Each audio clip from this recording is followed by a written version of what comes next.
Hello, and welcome to our June garden tour. This is the Georgia gardeners. My wife and I are retirees who retired recently, and we decided that gardening would be a hobby we could do together. So, this is our second year.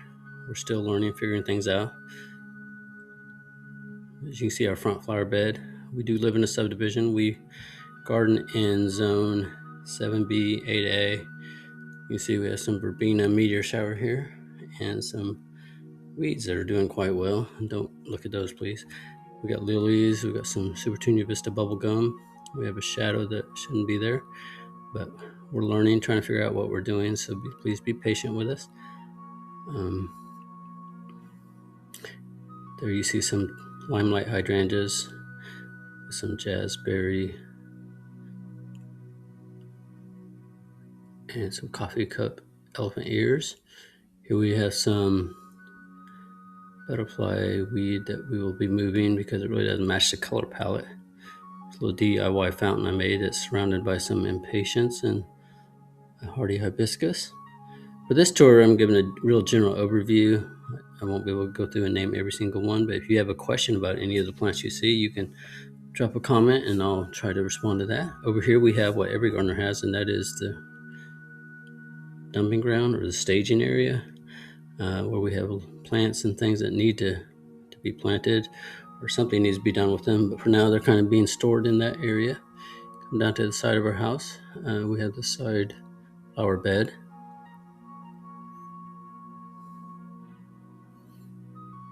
There you see some more jazzberry underplanted underneath. It looks like an avocado tree.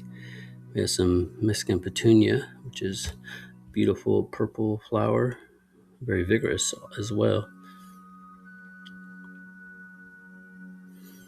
Coming down, you see a couple more limelight hydrangeas there, and here we have some marigolds that we started from seed. We'll see how they end up doing. I'll probably do a different video on indoor sowing. There were definitely some successes and some failures, but we'll talk about those maybe in another video. Coming down, you see some roses that need to be deadheaded. There's some pots that my son gave to my wife for Mother's Day. Here we have a pomegranate tree that had some blooms but did not hold any fruit. There you see some more Mexican petunia with some canna lilies and some hostas near them.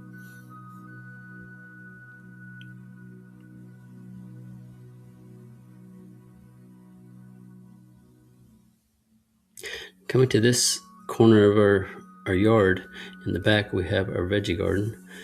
This area is right on the border of the shade, and it gets some sun, but probably not enough sun to be real productive. But it's kind of the only area we have where we can try to grow some veggies. So we do have some tomatoes and peppers and cucumbers growing in there.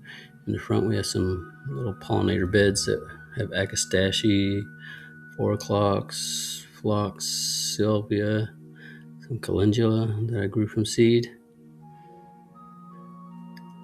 So we'll see what kind of production we get this year. As I said, we don't get probably enough sun to be super productive, but we do get some production.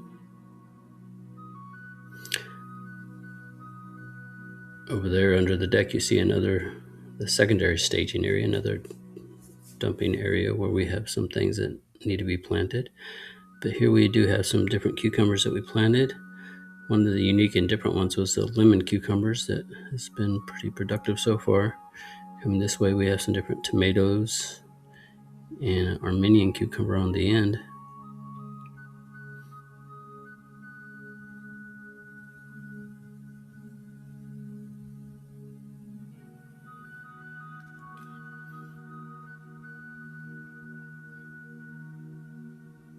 So once again, that's our garden, our veggie area. There's 4 raised beds. They're about 4 by 8 beds.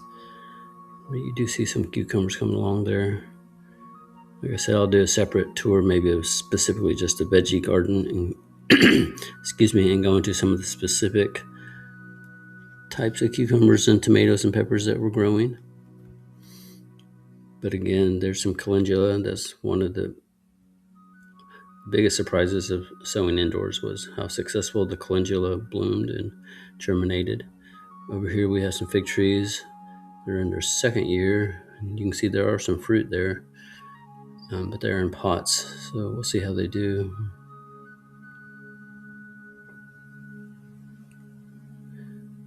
We would like to get those in the ground at some point.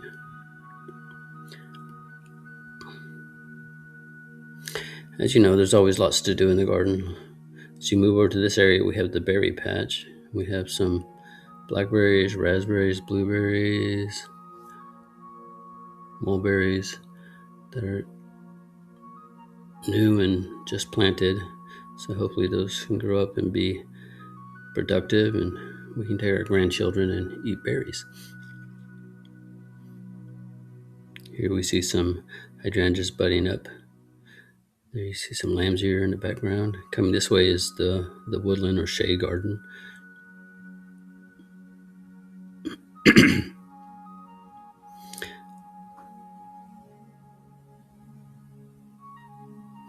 We have some camellias.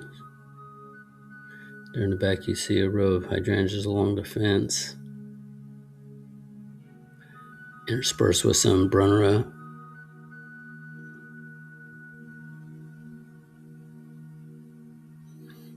As I said, we garden in Georgia outside of Atlanta. We're in a subdivision, so we have a tiny quarter-acre lot. So we try to squeeze as much as we can out of it. But we have commandeered some what I call satellite gardens at our sister's and sister-in-law's house. Excuse me. Right here you see a future project, a lot of work that needs to be done. But in the corner you see the Empress Wu. It's her second year. She's getting really big. Going back here to the side of the other side of our house, you see the basement driveway. We have a lot of pots.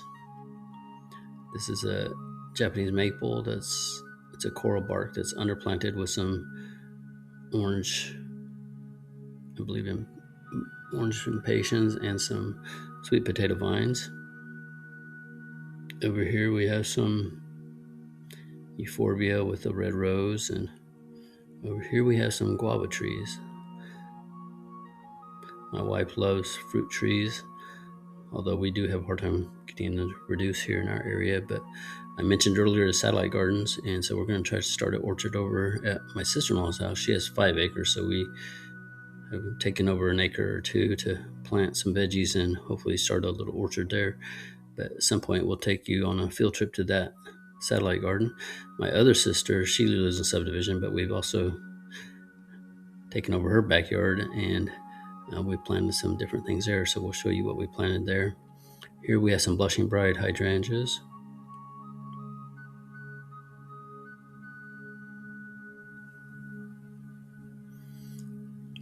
And coming around the bend, or we call it the bend, because this is a flower bed that gets sun in the morning, but that's about it. And so I tried to plant some flowers in here, and they're doing okay, but we'll see if they get enough sun to get blooms and to be a little more floriferous than they are right now. Coming around the bend, you see some bachelor buttons there. We have a little blue spruce that we planted last year. Coming up this way, we have one of our tried and true perennials. It's a lantana that's already getting out of control that needs to be trimmed back. But this is a plant we probably had for 15 years. It's every year comes back strong and blooms a lot. Pollinators love it, and it's very, very low maintenance. Here at our front door, you see the pots that are planted with some pink cashmere, superbena, and some sweet potato vines. It looks like a couple arborvitaes in the middle there. And over here we have some gaillardia that needs to be moved around and organized a little bit. It's a little messy right now. The penstemon that you see in the back is a midnight masquerade, and it's kind of done or fading out, but it was beautiful when it was in bloom. You see a random salvia that needs to be moved right there. We had some that self-seeded in that area. Coming around back to where I mentioned earlier, the staging area. One of my better successes this year growing things from seed was the Thunbergia.